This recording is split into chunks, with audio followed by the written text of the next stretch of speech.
Estimados estudiantes, tengan todos ustedes muy buenas tardes. Para mí es un gusto poder estar nuevamente con ustedes en esta nueva semana de estudios. Para esta ocasión vamos a profundizar en los contenidos de la unidad 3 que están destinados a lo que es las fuentes y principios del derecho administrativo como tal. Para ello voy a compartir pantalla, si me permiten un momento, y con ello también avanzamos. Bueno, vamos a ver. Vamos a ver. Se puede evidenciar, ¿verdad? La pantalla.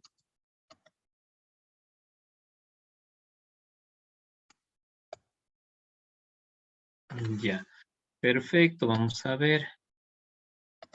Lo importante es que lo puedan ver ya. Perfecto, muchas gracias.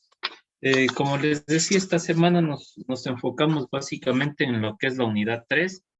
La diapositiva se me ha ido mal, ¿cierto? En realidad estamos en la unidad 3, que es fuentes y principios de lo que está destinado o cómo son las fuentes y principios sobre las cuales no está cimentado el derecho administrativo, y es importante tenerlo en cuenta. Bueno, pero antes de referirme o de hablar sobre lo que son las fuentes del derecho, es necesario definirlo. La semana pasada, pues, nos adentramos en el estudio directamente del derecho administrativo global en la videocolaboración, y desde esa perspectiva, pues, no tuvimos la oportunidad de adentrarnos ya en el recorrido como tal que tiene el derecho administrativo, su evolución. Y en este punto sí es necesario hacer una breve precisión sobre lo que fue la unidad 2, que se enfocó en lo que es el origen y evolución del derecho administrativo hasta nuestros días. Debemos tener bien claro que no podemos separar la idea de Estado, gobierno, administración pública y derecho administrativo. Cuando aparece el Estado moderno, ¿verdad? Aparece también el derecho administrativo como ciencia. Eso no implica que anterior a ello no haya existido un derecho administrativo.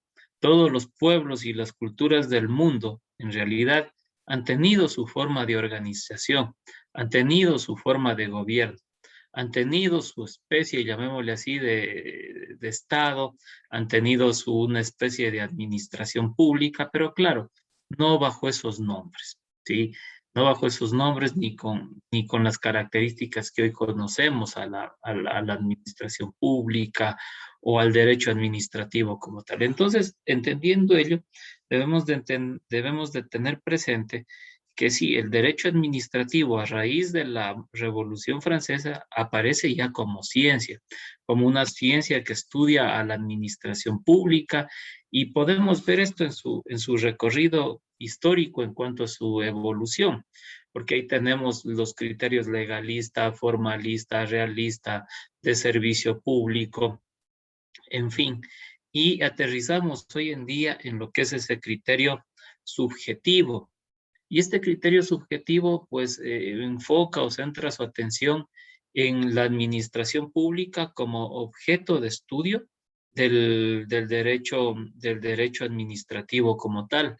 Estudia, obviamente, cómo funciona, cómo se organiza, cómo se estructura, cómo genera o cómo realiza sus actividades, así como también tener presente lo que es la relación de la administración pública y por ende del Estado con las personas.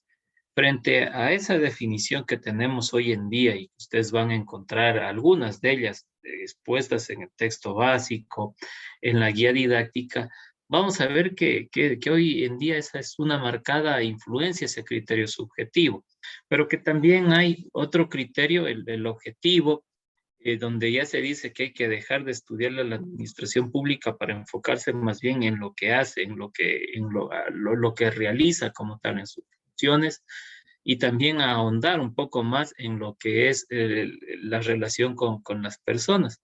Pero hay quienes también opinan en un criterio un poco más híbrido, o mixto, llamémosle así, en donde dice que se debe de juntar este criterio, el subjetivo y el objetivo en una sola para poder darle más amplitud y sentido a la definición de derecho administrativo.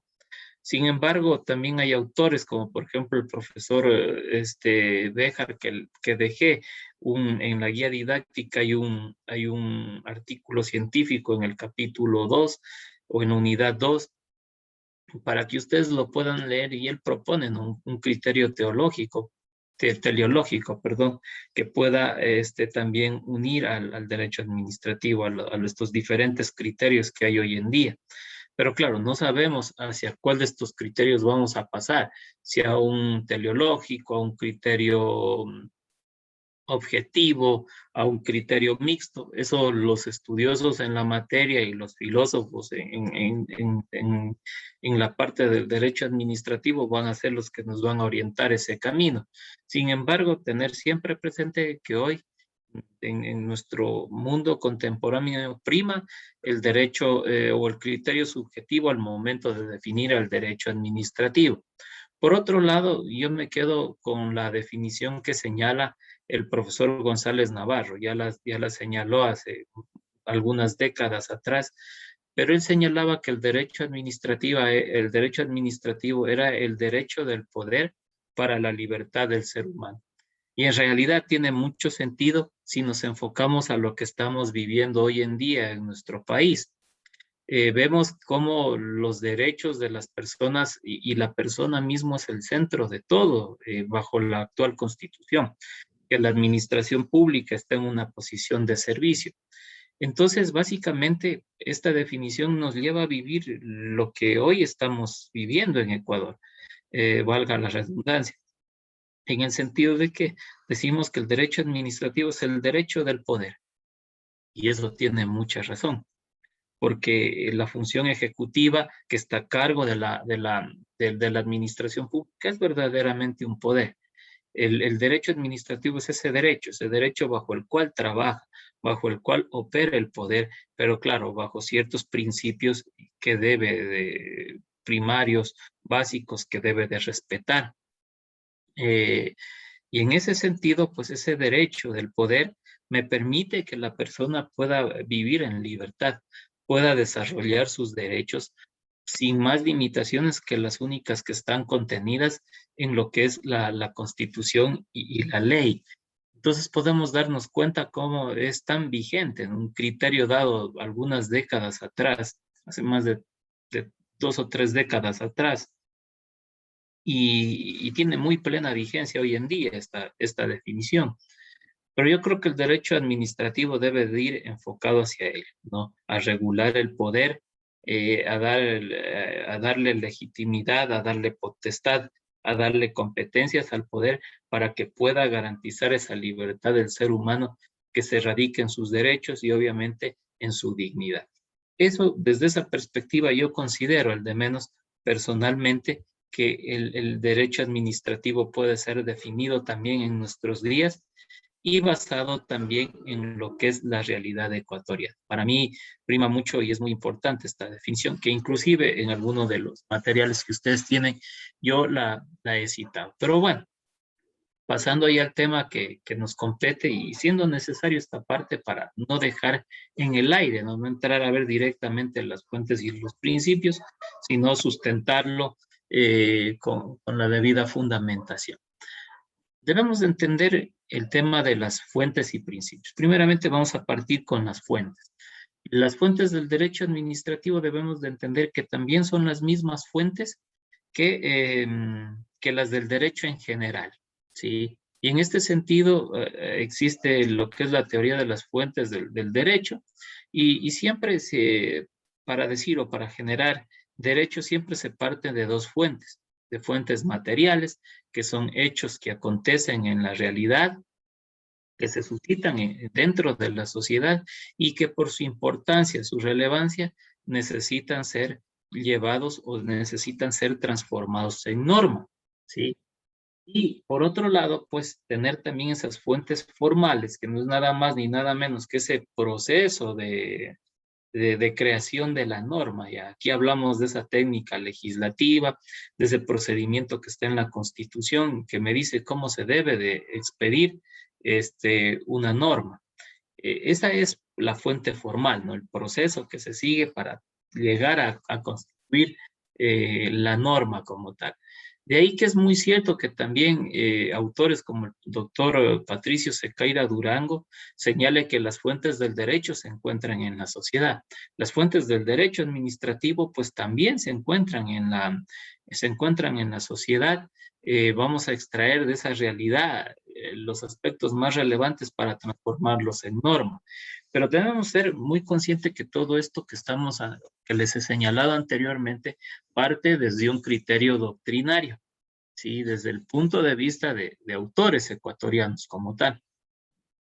Pero debemos aterrizar en lo que es el artículo 425 de nuestra Constitución de la República. Porque este artículo, además de darnos esa jerarquía de las leyes, ¿sí? También nos establece, por otro lado, un sistema de fuentes.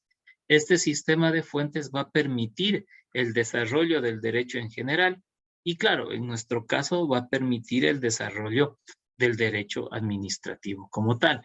Si contrastamos el artículo 425 con las fuentes administrativas principales, secundarias, e inclusive racionales en la parte únicamente de la jurisprudencia, podemos darnos cuenta, ¿verdad?, que están relacionadas, ¿no? Que esas fuentes principales secundarias, que la jurisprudencia consta dentro de lo que es ese artículo 425 y que va siguiendo un orden y que a través de este sistema de fuentes se va desarrollando el derecho administrativo. Desde una perspectiva doctrinaria, aquí, en cambio, dejamos de lado ese artículo 425 y pasamos a lo que es la parte doctrinaria para poder describir las fuentes del derecho administrativo. Y decíamos que son fuentes administrativas principales, fuentes administrativas secundarias y fuentes administrativas racionales. En las fuentes administrativas principales vamos a tener la Constitución de la República como pirámide de todo. Vamos a encontrarnos luego con la ley, los decretos, los reglamentos, los estatutos, las ordenanzas y los actos administrativos, que son formas de manifestar la voluntad jurídica por parte de la administración pública. Las fuentes administrativas secundarias, ahí nos vamos a encontrar con las resoluciones, los acuerdos, los manuales administrativos, los instructivos, las circulares. Y en las fuentes administrativas racionales, en cambio, tenemos la costumbre, que va a ser de muy poco uso en el derecho administrativo, salvo que la norma directamente nos remita a la misma, lo cual va a ser casi imposible. La jurisprudencia desarrollada por la Corte Nacional de Justicia e inclusive hoy en día la jurisprudencia desarrollada por la Corte Constitucional, porque esa es una decisión de un poder público. Y por otro lado, la doctrina científica, ¿verdad? Y con ello nosotros arrancamos lo que es nuestro sistema de fuentes del derecho, en el derecho administrativo. María Victoria, no sé si existe alguna pregunta hasta aquí. Si no, continuamos. Puede dejarme su inquietud en el casillero del chat. No hay problema. Entendemos que por temas tecnológicos a veces sí falla el tema de audio y todo ello. Listo. Entonces, si no hay consultas, vamos avanzando. Lo importante es ir interactuando también, no limitarnos. Ya. Sí, vamos a ver con el tema de las circulares, lo vamos a ver más adelante. Sí, eso esperemos, pero está bien que lo podamos avanzar. Vamos a ver. Debemos de partir que la primera fuente principal, ¿verdad?, es la Constitución de la República. De la Constitución de la República a nosotros nos interesan, o bueno, debemos de entender que está clasificada en tres partes. Una parte dogmática, una orgánica y otra parte de supremacía. La parte dogmática está enfocado en el tema de los derechos de las personas, que hoy en día debemos de tenerlo muy presente. Debemos de tenerlo prácticamente en cuenta siempre y cuando la administración pública se pronuncie, las funciones estatales se pronuncien, las funciones del Estado se pronuncien, debemos de tener siempre presente ello porque vamos a partir de esos derechos. La administración pública está para hacer realidad esos derechos. Es necesario considerar esos derechos. Pero donde existe un desarrollo más amplio del derecho administrativo dentro de la Constitución de la República es cuando habla de lo que es la organización del Estado, porque ahí va creando y va organizando lo que son las diferentes funciones del Estado. Y dentro de la función ejecutiva, pues se amplía lo que es el tema de la administración pública. Pero también debemos de entender que las otras funciones del Estado y en la Constitución también van a tener de alguna manera su parte van a tener su parte administrativa como tal. Y por otro lado, un tercer momento que también es muy valioso, siempre los constitucionalistas tienden a definir el hecho de que la Constitución tiene dos partes, una dogmática y una orgánica. Pero yo le agrego una más, no lo agrego de loco, lo dice también la doctrina, lo señala el profesor Efraín Pérez en su obra, y habla también de una parte de supremacía constitucional. Esa supremacía pues también es necesaria tenerla en cuenta porque la Constitución hoy en día es la norma madre, la norma superior y sobre la cual va a girar todo. Entonces ese sentido de supremacía hace que también se diferencie de las otras normas y no podemos dejar de lado esta característica que es muy, muy, muy importante, ¿sí? Luego tenemos lo que son las leyes. Aquí nosotros ya vemos que al desarrollarse las leyes, en esta parte sí topamos lo que son leyes o códigos, debemos de entender o definir a la ley como aquellos preceptos jurídicos que emanan de la autoridad competente, que es la Asamblea Nacional, que mandan, permiten o prohíben, ¿verdad?, a las personas con la finalidad de lograr la justicia, el bien común y obviamente buscar cierta convivencia armónica entre las personas y un desarrollo social. De lo que nos interesan de las leyes es su clasificación, porque debemos de entender que hoy en día se clasifican en leyes orgánicas y leyes ordinarias. Las que están en una mayor relación con el derecho administrativo son las leyes o códigos orgánicos que tenemos hoy en día.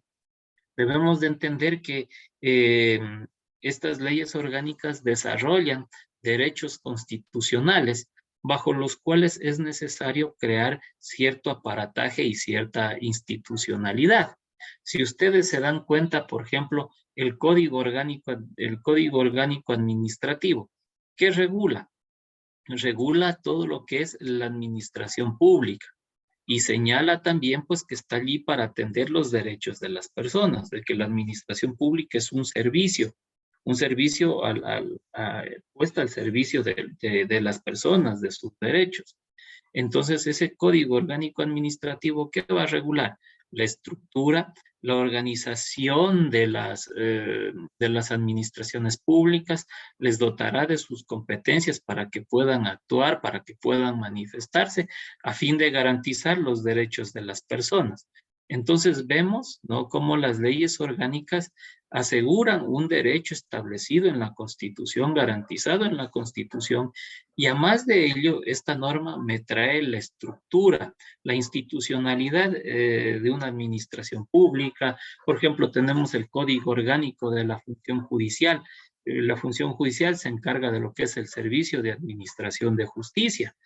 Y obviamente el Código Orgánico, a más de señalarme o indicarme que tiene como finalidad eso, por otro lado, también me estructura y me organiza todo lo que es la función judicial, desde sus órganos superiores hasta los más inferiores. Entonces, podemos entender que la ley orgánica está está enfocada desde esa perspectiva, ¿sí? A materializar derechos constitucionales y en los cuales también es necesario crear una institución, una institucionalidad, una estructura para poder brindar. Quizás esta es la forma más sencilla de poder explicar lo que son las leyes orgánicas, aunque también dicen que tienen como función organizar un sistema legal que dependa de ellas. estructura, ¿verdad? Reglamentando plenamente materias previstas en la Constitución, lo que yo les digo, garantizar el tema de derechos establecidos en la Constitución y condicionando con su normalidad la actuación administrativa, e involucra, me trae de lleno a lo que es la administración pública en cómo debe de actuar, ¿verdad? Y también expedición de leyes relacionadas sobre esos temas, ¿no? A pesar de que nosotros en nuestro país a pesar de que en nuestro país siempre vamos reformando las normas, ya no tenemos esa dispersión tan amplia de legislación, sino que ya hemos aprendido en eso, al de menos, a ir concentrando ya la norma en cuerpos legales grandes, ¿no? Eso ya lo hemos hecho, pero no quita que luego en algún momento se tenga que hacer una separación y empezar a tratar ese mismo derecho constitucional de una manera o hilarlo de más fina, interpretarlo, analizarlo y sea necesario, pues también reestructurar en algún momento la administración pública para que pueda atender aquel derecho, ¿no? Pero eso lo da el tiempo, eso no lo decimos nosotros, sino que lo da la práctica, lo da la realidad, lo dan las relaciones del Estado del Estado con las personas, pero debemos de entender básicamente esta idea principal, ¿sí? En cuanto a lo que son leyes orgánicas. Desarrollan derechos constitucionales a los cuales es necesario dotarles de una estructura, de una organización, de una institucionalidad para poder llevarlos a cabo. Finalmente tenemos lo que son ya leyes ordinarias, regulan cualquier materia que está subordinada a las mismas, con excepción a aquellas normas o materias que por ley están regladas por lo que son las leyes orgánicas. Debemos de entender que siempre hay normas como por ejemplo el Código Civil, que sería un ejemplo de ley ordinaria y que está regulando un sinnúmero de materias, ¿verdad? Ahí vemos que regula la familia, los bienes, el tema de las sucesiones, el tema de las obligaciones, los contratos. Entonces, podemos ver cómo es una ley ordinaria, ¿no? Pueden regular cualquier materia. Lo que sí también en este punto es necesario de que ustedes tengan presente que pueden haber o pueden existir todavía alguna ley especial en lo administrativo que, por ejemplo, regule algún recurso natural, algún bien del tema algún bien del Estado, patrimonio del Estado, y esa ley también dote de competencia a una determinada institucionalidad para ejecutarlo. Esas leyes en algunos casos todavía existen, pero ya han ido desapareciendo poco a poco, ¿sí? Y esas leyes hoy en día, a pesar de tener esa característica de especial, al de menos desde mi modesto criterio, caerían como leyes ordinarias. Pero poco a poco, con lo que ya se van derogando y se van expidiendo nuevas leyes, la gran mayoría de ellas han pasado, se han convertido en leyes orgánicas. Por ejemplo, la ley de aguas que le llamaba, hoy es una ley orgánica de recursos hídricos y también tiene una institucionalidad a cargo. Entonces podemos ver cómo también estas leyes ordinarias, al de menos en lo administrativo, van desapareciendo, ¿sí? Van desapareciendo, van dándose paso más bien, y el salto del código van dando el paso o el salto de ser leyes especiales a convertirse su gran mayoría en en leyes orgánicas. Sí, por ejemplo, en leyes ordinarias, por ejemplo, tenemos el Código de la Niñez. A pesar de que, miren, el Código de la Niñez en su parte, dentro de sus contenidos, dice que es una ley especial. Miren esa característica. Otra ley que también tendríamos aquí, por ejemplo, el Código de Comercio.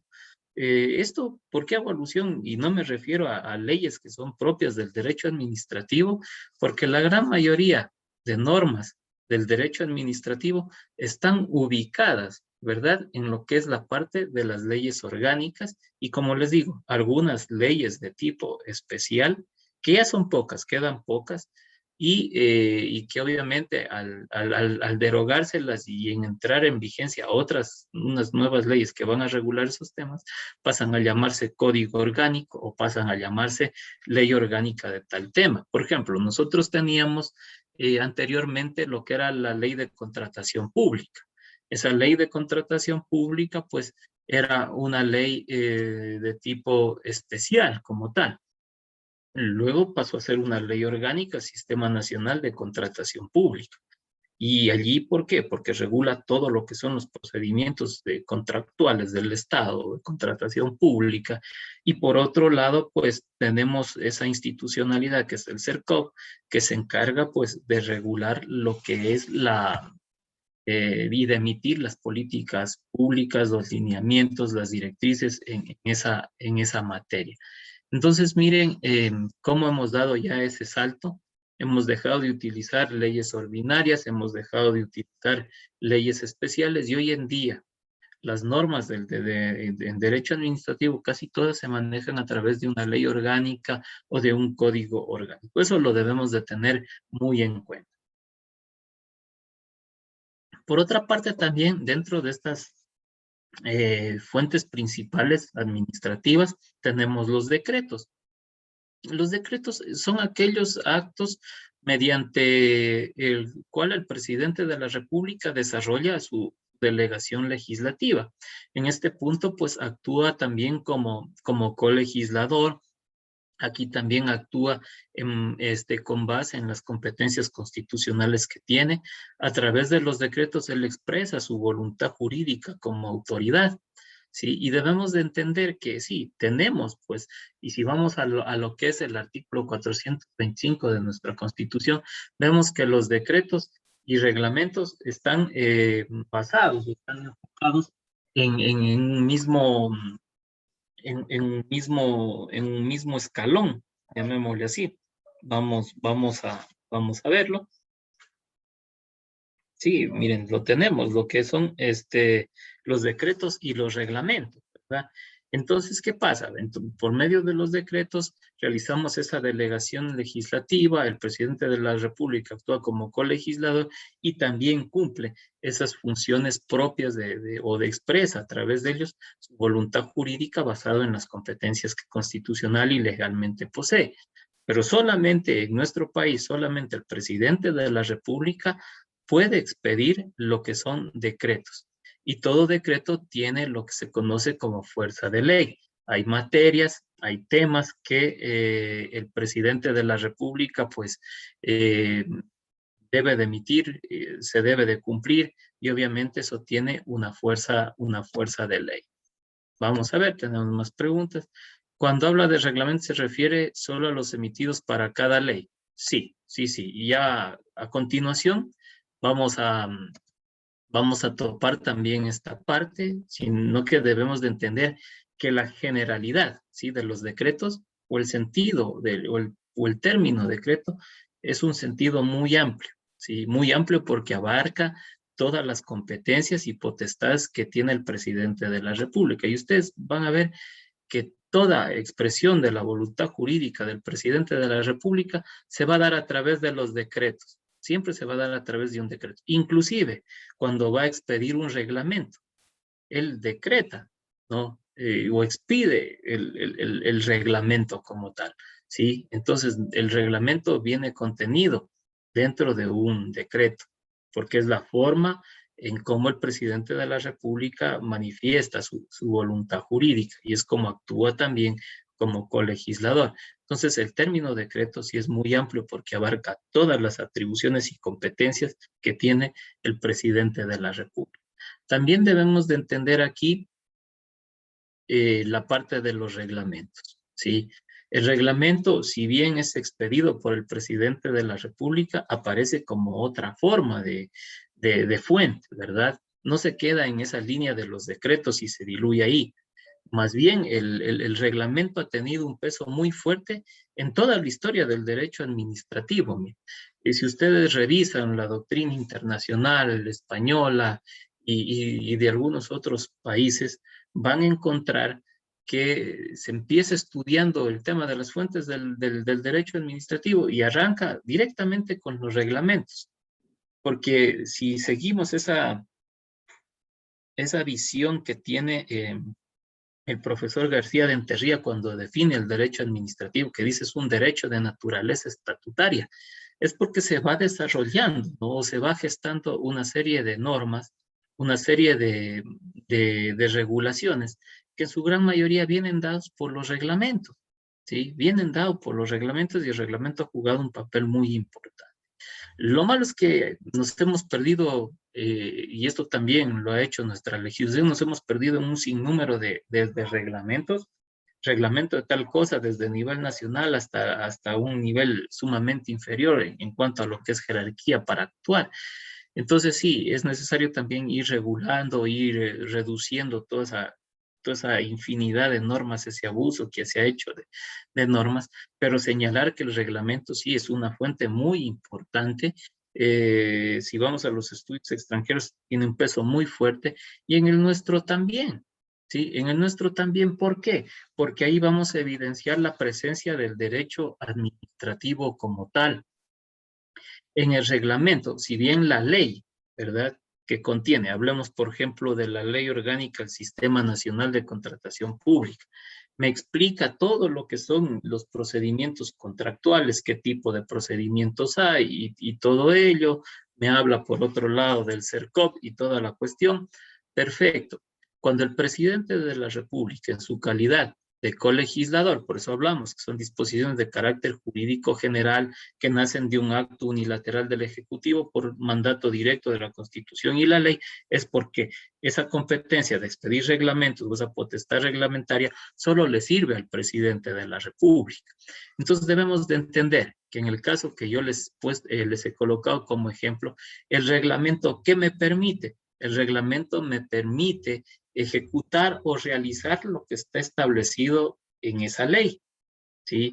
Ya va pormenorizadamente explicando cada tema o cada procedimiento contractual, cómo se da, va ampliando cómo está dado en la ley, va guardando esta debida armonía del caso y se va desarrollando, se va enrumbando y se va enmarcando a lo que es esa subordinación de la ley. Aunque claro, sí hemos visto a veces abusos en el tema de los reglamentos cuando aparecen figuras que no están establecidas en la ley. Ahí sí a veces sí se le ha ido la mano al presidente de la República en ir más allá de lo que le establece o le señala la ley. Él actúa como colegislador, pero él tiene que adherirse a lo que está señalado, a lo que está establecido en la ley y de allí desarrollar lo que es el reglamento como tal, ¿sí? Entonces eso se lo debe de tener siempre. Yo, por ejemplo, hay una figura, no me recuerdo el nombre, me parece que es el tema si no me equivoco, es el tema de la ínfima cuantía. El tema de la ínfima cuantía no está en la ley, no está establecido en la ley orgánica del Sistema Nacional de Contratación Pública, sino que nace o aparece en su reglamento.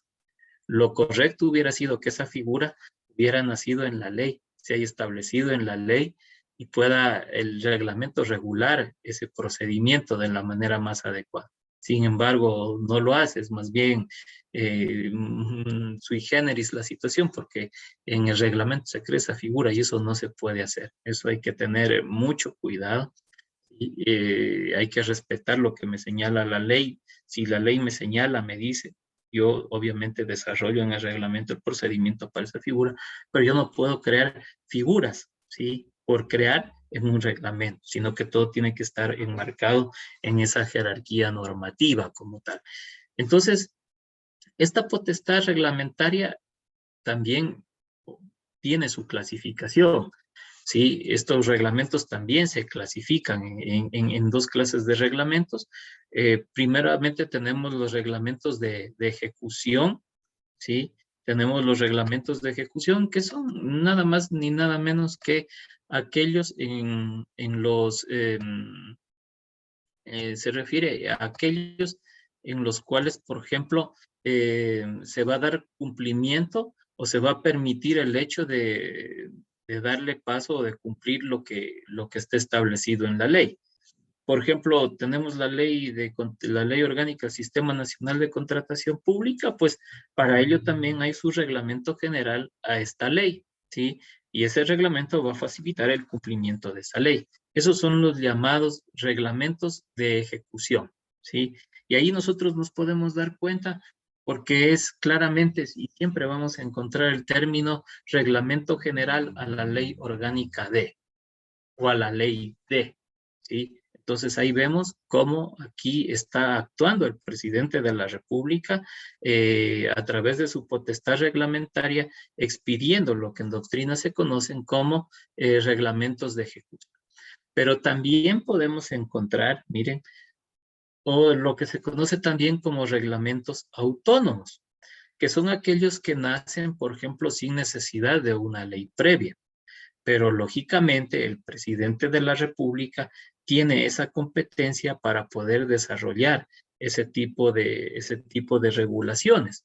Por ejemplo, tenemos la figura de los intendentes, de los comisarios, de los tenientes políticos, a nivel de las provincias, cantones, parroquias, y ellos obviamente necesitan también sus reglamentos para poder operar, necesitan también sus reglamentos para poder llevar a cabo y ejecutar sus actividades de control, de prevención.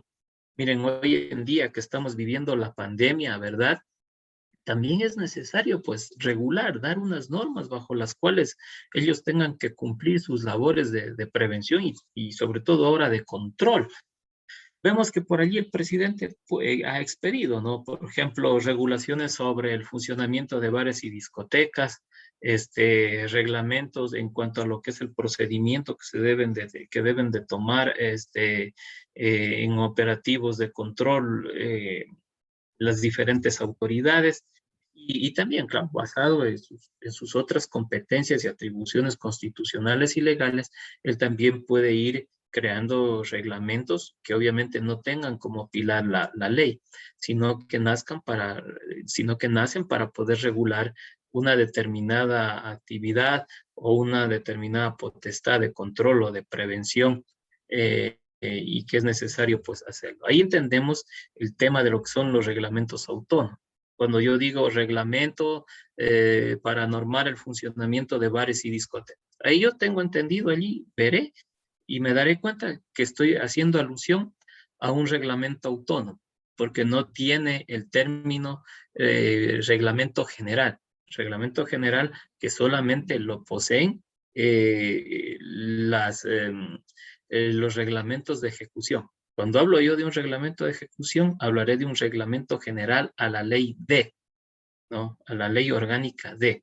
Cuando tengo un reglamento autónomo, simplemente hablaré de un reglamento para regular tal o cual actividad, para temas de prevención, control, en fin, etcétera. Sí, eso es lo que debemos de tenerle siempre muy presente. Y también entender que esta parte de la potestad reglamentaria, también por excepción, la pueden ejercer otros órganos, como por ejemplo los gobiernos autónomos descentralizados también pueden dictar sus reglamentos. Por ejemplo, la Contraloría General del Estado, que se encarga de regular el tema de los bienes públicos, también tiene esa potestad para expedir reglamentos, un reglamento sobre el tema de los bienes públicos, telefonía móvil pública, el tema del uso de los vehículos y en fin, según los bienes que ésta tenga. Entonces es interesante, pues, en verdad, adentrarnos en esta parte, ¿no? Tener presente esas diferencias, tener presente esas diferencias. Perdón, un momento.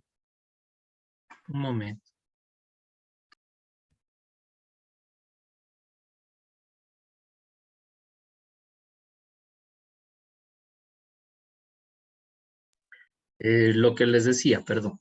Lo que yo les decía era en el sentido de que en realidad debemos de entender esa diferencia entre lo que es el reglamento de ejecución y el reglamento autónomo, ¿sí?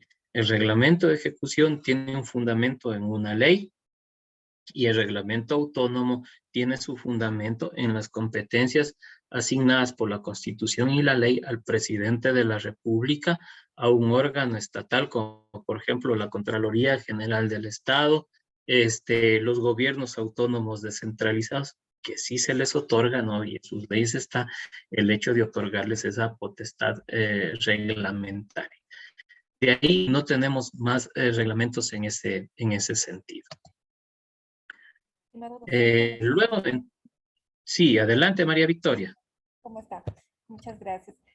Solo una consultita. Lo que pasa es que me entró la duda porque habló sobre los reglamentos también de los gobiernos autónomos descentralizados, pero estos ya no se encontrarían en el tema jerárquico en este nivel de fuente primaria, sino sería como fuente secundaria, porque yo me estoy imaginando ahorita la pirámide de Helsen. Entonces entiendo que en acuerdos ministeriales, en lo que son decretos y todo lo que tenga que ver con el Ejecutivo está mucho más arriba en lo que tiene que ver a resoluciones, por ejemplo, decretos o reglamentos emitidos por los GATS. Sí. Entonces mi pregunta es con respecto al nivel jerárquico. En este caso, los reglamentos autónomos estarían aquí igual como fuente primaria o irían como una fuente secundaria.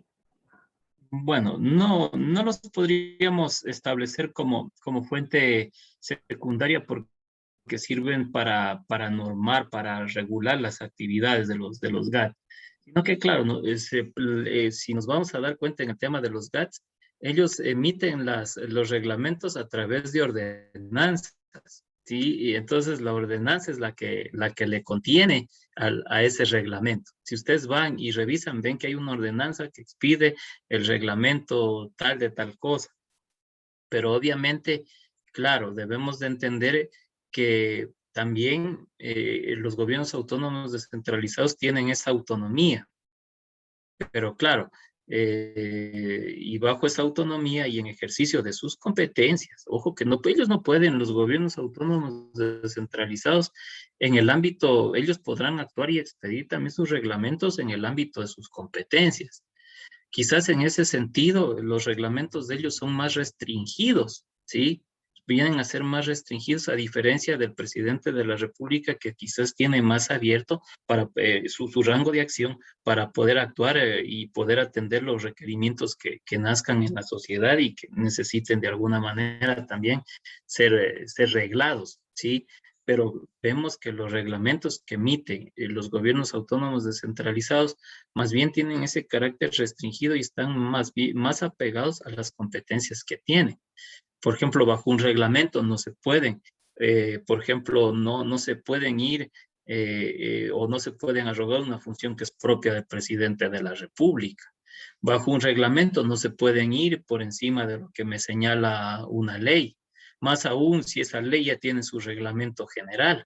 Ya no puede estar duplicando, triplicando o repitiendo lo que me dicen otras leyes en instrumentos más pequeños, sino que yo debo de ir fundamentando adecuadamente. Pero solamente podrían expedir reglamentos en el tema propio de sus competencias. Por ejemplo, en el tema tránsito, se me ocurre, ¿verdad?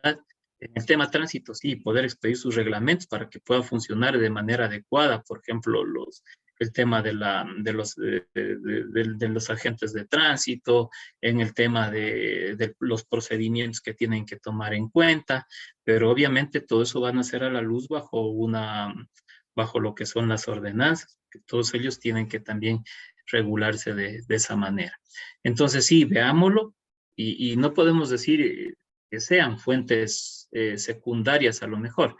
Primero está también primero está el COTAD, luego vienen las correspondientes ordenanzas y luego vienen pues estos reglamentos que se expiden. Ese sería el orden que se va a seguir, ¿sí? Porque no podemos tampoco equipararlos a los reglamentos que me expide el presidente de la República, que tienen un sentido mucho más amplio y inclusive una jerarquía superior dentro de esa pirámide. Entonces ellos más bien se van a ir desde el plano de las ordenanzas, se van a ir amoldando, ¿verdad? Tienen que irse ajustando al marco jerárquicamente superior y, claro, limitado al tema de las competencias.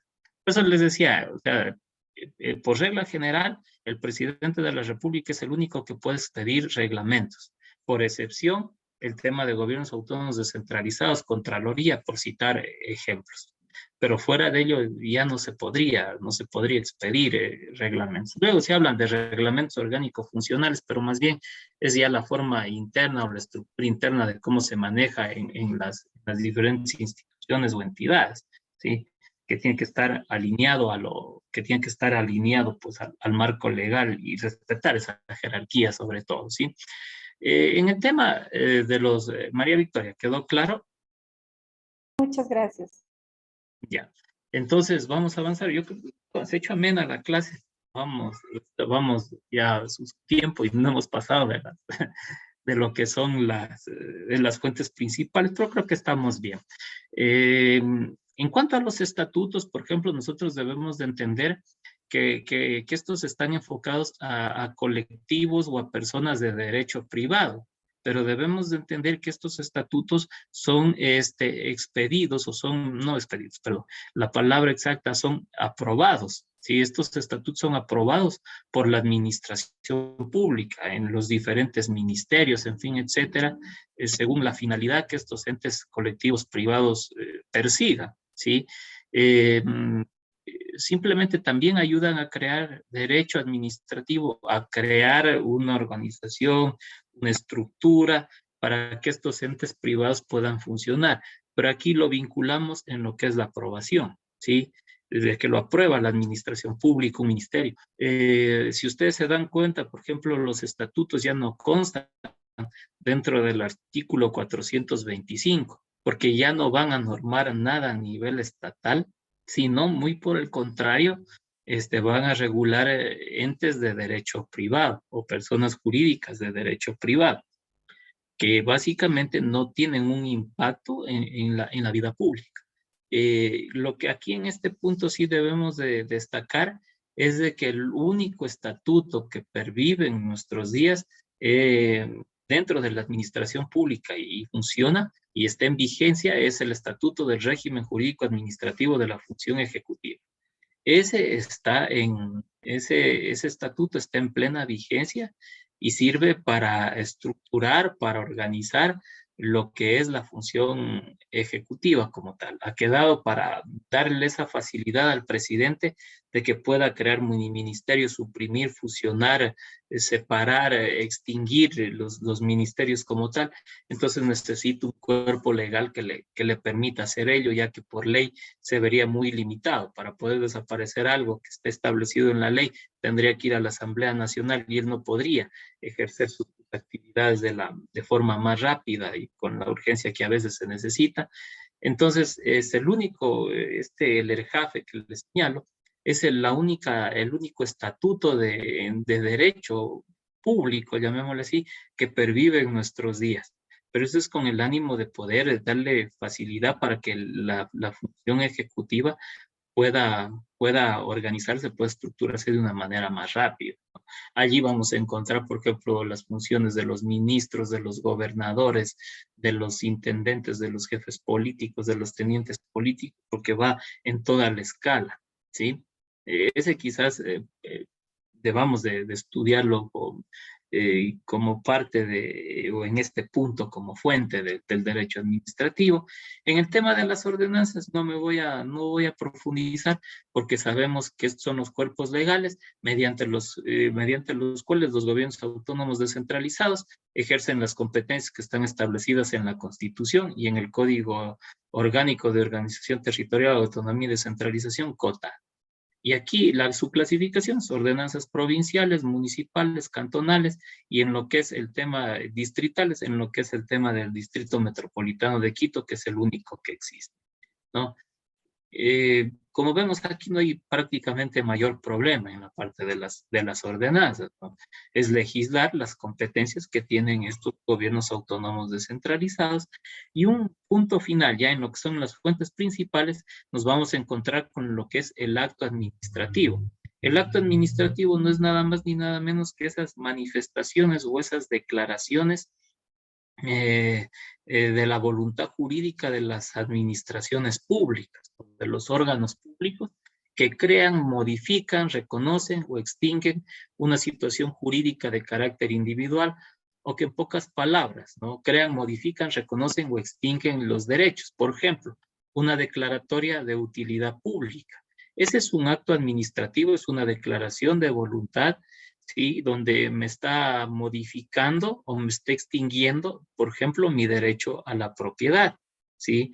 Por eso es que el acto administrativo está enfocado a una persona en concreto. Por eso hablamos que, o nos referimos aquí en esta definición a una situación jurídica de carácter individual, es decir, resolvemos sobre el derecho, ¿sí? Que le corresponde a una determinada persona que se la tiene identificada.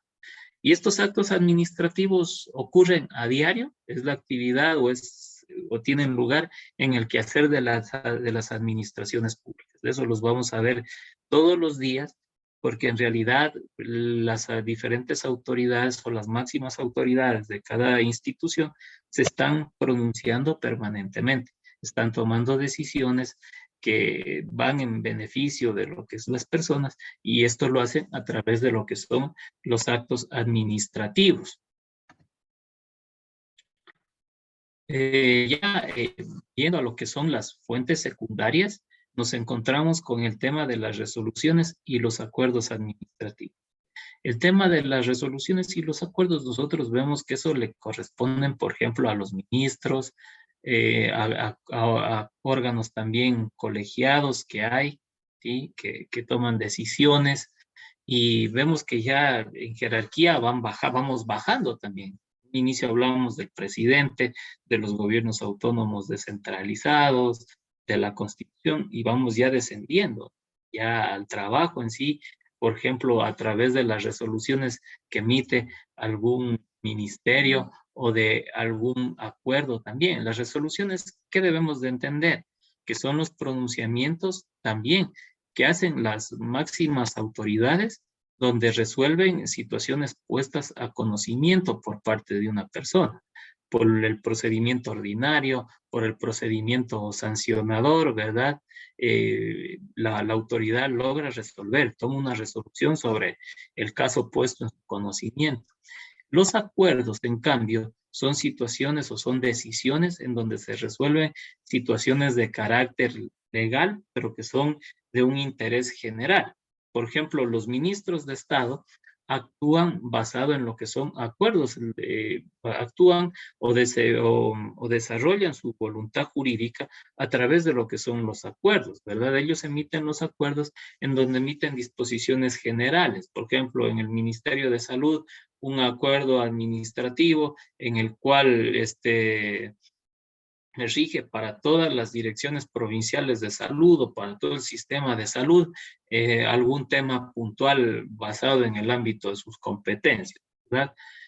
Son decisiones, norma de tipo legal, algún procedimiento, algún tema relativo al ejercicio de las funciones, y lo canaliza a través de estas decisiones, ¿sí? Debemos de entender que el acuerdo tiene un carácter general, es decir, para todos los que están laborando en esa institución, también para todas las personas que se benefician de los servicios que brinda esa institución, ¿sí? Regula procesos, las dinámicas propias de esa institución, pero las resoluciones son ya en casos puntuales, donde ya hay una persona que espera que se resuelva o que se decida una situación basada lógicamente en sus derechos, ¿sí? Mientras la resolución tiene un enfoque individual destinado a una persona en concreta, un pronunciamiento de la máxima autoridad para resolver un problema de la persona, el acuerdo administrativo es general, es amplio, es para todos quienes laboran dentro de un ministerio, por ejemplo, para quienes se benefician de los servicios de ese ministerio. Por eso hablamos de situaciones legales de tipo general, ¿sí? De tipo general. Por otro lado, también tenemos manuales administrativos y luego de ello vienen instructivos, circulares. Aquí también manuales administrativos, lo que se busca aquí en ellos es poder regular, sí, dentro, al interno de las instituciones o entidades, las funciones o procedimientos que vean necesarios para poder cumplir con sus competencias, ¿sí? Los manuales se enfocan desde esa perspectiva, son también dictados por las máximas autoridades del país. Cuando hablamos de los instructivos, hablamos ya en cambio de normas más sencillas, ¿sí? Ya de cómo operar, de cómo funcionar, de cómo tener ese contacto muchas de las veces con la ciudadanía, ¿sí? Es el instructivo que se sigue para poder atender a las personas. Y las circulares, en cambio, son dictadas por las autoridades públicas hacia sus subordinados con el ánimo de que cumplan, realicen tal o cual actividad, ejecuten una determinada orden, ¿sí? O también esa circular me puede servir para yo también manifestarme o ponerme en contacto con otra entidad o con otra institución pública. Eso también yo debo de tenerlo y tomarlo en consideración, que a través de las circulares también yo me estoy expresando y me estoy relacionando con otras instituciones o entidades, tanto públicas como privadas, ¿sí? Y con ello también pues me conlleva una orden, me conlleva un pedido, me conlleva una solicitud, un petitorio, ¿verdad? Eso es lo que en eso me aportan el tema de las circulares en esta parte, ¿sí? Mientras el instructivo es un procedimiento que sigo pequeño, rápido, para poder interactuar con la ciudadanía, en el caso en que esta institución pública preste servicios especialmente públicos, yo ahí me meneo con esos instructivos. Por eso miren que inclusive en esta parte dice son manuales que contienen normas de uso sencillo. Sí, mucho más sencillo que los mismos manuales administrativos, porque el manual administrativo me abarca o me engloba toda una institución, todo un organismo u órgano público, ¿verdad? Mientras tanto, el instructivo es para algo pequeño, es para poder relacionarme con las personas, para ver cómo debo de proceder en la atención, sobre todo de ellos. Entonces, sí vemos que son dos cosas completamente diferentes. La una, el manual, para regular al interno, la institución o la entidad, y el instructivo, normas para regular la relación que voy a tener con la persona o el trato que voy a tener con la persona. Circulares, ¿verdad?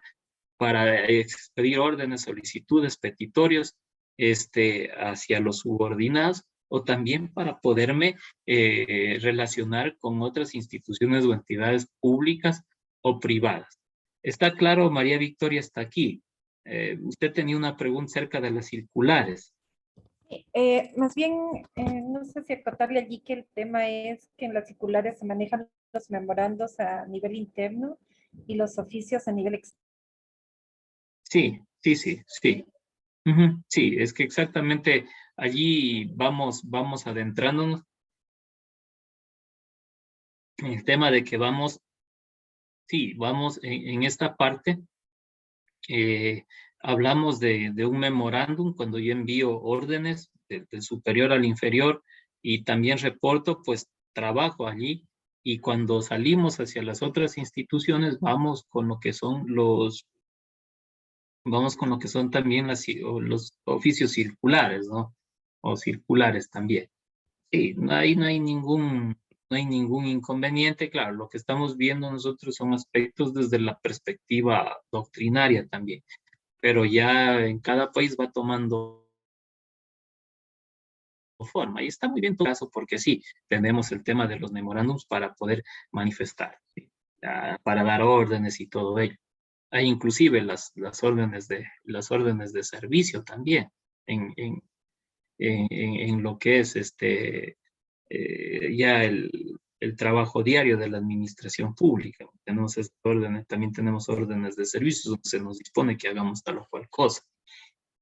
Y finalmente aterrizamos ya en la última parte, en las fuentes racionales del derecho administrativo. Aquí partimos con lo que es la costumbre, pero claro, va a ser muy raro que nosotros en la práctica usemos la costumbre como una fuente del derecho administrativo, dado que al ser una norma, al ser una materia o al ser una rama del derecho público, se implica que solamente y estar regulada por el principio de legalidad, No podemos nosotros basarnos en la costumbre, en algo que, en algo que a lo mejor se da en una determinada localidad para poder decidir desde esa perspectiva.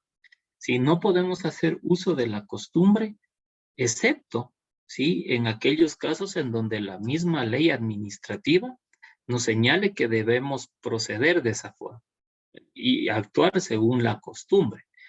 Pero en estos casos, nosotros vamos a tener en el momento de tomar la decisión de motivar adecuadamente y fundamentadamente por qué hacemos uso de la costumbre, ¿sí? Porque aquí ya nosotros salimos de la actividad arreglada, de la actividad que nos manda la ley para salir hacia una actividad discrecional, hacia una decisión discrecional, que esa es la que tiene que estar inclusive mucho más motivada que una que posee toda la fundamentación legal, de hecho, de derecho, en fin, etcétera. Pero aquí, cuando hablamos de esa potestad discrecional, aquí hay que tener mucho cuidado, porque si decidimos sobre la costumbre, o se nos pide decidir basados en la costumbre, tenemos ahí un poco de esa potestad discrecional y hay que tener mucho cuidado y esas decisiones tienen que estar fundamentadas. Por eso es de que casi yo, en lo que llevo en el ejercicio de mi profesión, yo no he visto hasta ahora que se haya hecho uso de la costumbre como fuente del derecho administrativo. Nunca, nunca. Y si vamos también a textos internacionales, van a ver que la costumbre prácticamente está prohibida, llamémosle así, de usarla en el campo del derecho administrativo, porque no cabe, ¿sí? A lo mejor la costumbre en lo que nos aporte es en la creación futura del derecho, el hecho de que aparezca una relación que por su impacto común, cotidiano entre el ciudadano y la administración pública, se ve obligada también a transformarse en norma. Quizás por allí pueda ser el camino, pero muy poco nosotros no usaremos la costumbre, salvo que las mismas normas administrativas nos la señalen y nos digan, decidan bajo la costumbre, o se procederá conforme a costumbre, e inclusive la misma norma me tiene que decir el caso, cuándo yo debo de proceder. Caso contrario, no la voy a ocupar en derecho administrativo. La jurisprudencia aquí también es un pilar importante. Esta ya es una decisión de un poder público que está en la base de la jerarquía constitucional. Y obviamente son dictadas por las máximas autoridades de justicia. Y allí, pues, a través de lo que son sus sentencias, aquí vemos cómo la jurisprudencia de la Corte Nacional de Justicia en la parte administrativa nos ayuda a entender y comprender de mejor manera las figuras que hay en el derecho administrativo, las categorías del derecho administrativo, el tema del procedimiento administrativo, el tema del proceso contencioso administrativo, pues ellos nos van a ilustrar con toda esa jurisprudencia que han venido desarrollando con el devenir del tiempo. Pero también aquí debemos de entender, ¿sí?, que hoy en día también se ha establecido, para el tema de los derechos, también se ha establecido la jurisprudencia constitucional, que también hay que tomarla en cuenta, porque también ha habido jalones de orejas desde la jurisprudencia constitucional a las administraciones públicas. Y ahí también se han sentado precedentes de cómo debe ser el actuar de la administración pública para garantizar los derechos. ¿Esto en qué me ayuda? Como abogado en libre ejercicio, frente a lagunas legales o vacíos legales, frente a oscuridad que puedan presentar ciertas normas jurídicas, ¿sí? En cuanto a lo que es su interpretación, a veces su redacción no se entiende, es necesario aclarar, y en ese sentido la jurisprudencia eh, de la Corte Nacional de Justicia, como la jurisprudencia constitucional o de la Corte Constitucional, nos ayudan aclarando mucho el tema. La doctrina científica no es nada más ni nada menos que ya los estudios científicos que se han realizado sobre el derecho administrativo, en donde nacen obviamente teorías, conclusiones sobre diferentes figuras jurídicas a nivel nacional, internacional, que es necesario pues ponerlas en la palestra de estudio, de debate, por la importancia, por el rol que juegan dentro del campo del derecho administrativo, Pues y en este sentido nosotros podemos entender la doctrina científica. La doctrina es lo que nos ayuda pues a entender y comprender el sentido que tiene el derecho administrativo y sus instituciones, figuras. Sí, nosotros, pues nuestro texto básico, nuestra guía didáctica, constituyen parte de esa doctrina científica para poder realizar y para poder ejecutar nuestros estudios en derecho administrativo, criticar a lo mejor la norma, en fin, etcétera. Pero así vamos a entender o vamos a comprender lo que son las fuentes del derecho, las fuentes del derecho administrativo. Para el tema de los principios, sí debemos de tener muy presente, aquí esto lo voy a citar también muy rápidamente, ya nos quedan 10 minutos de clase. Debemos de entender que los principios son el oxígeno del cual respiran nuestras normas. Estos principios permiten que el ordenamiento jurídico se vaya alineando a ellas y puedan cumplir el fin para el cual son o han sido creados, ¿sí? Tenemos, por ejemplo, los principios de la administración pública, que están en el artículo 227 de la Constitución. ¿Para qué me sirven? Para que a partir de esos principios la administración pública pueda garantizar ese servicio a la colectividad, pueda garantizar los derechos de las personas. Lo mismo ocurre en lo que es el derecho administrativo o en la ciencia del derecho administrativo. Está basada, está asentada sobre ciertos principios, sobre ciertos valores superiores, inclusive que persigue el derecho, como ya lo vamos a ver, y obviamente es desde allí, desde donde se parte y desde donde se crea la norma para poder atender los derechos de las personas.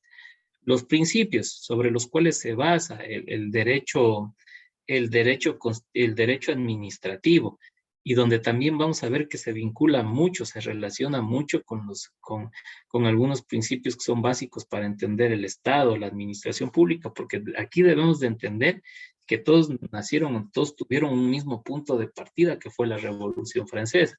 Entonces, por ejemplo, principios que persigue el derecho administrativo o que tiene el principio o el derecho administrativo como base es el interés general, el tema de la separación de los poderes, tiene el principio de legalidad, miren, o de juridicidad que nosotros le llamamos, el principio de descentralización, el principio de moralidad que va enfocado hacia lo que es también la ética pública, pero también es interesante ver la perspectiva de los profesores Rivero y Granda en este punto, porque también me establecen que hay otros valores superiores y otros principios también desde diferentes perspectivas del derecho que han venido a aportar al derecho administrativo.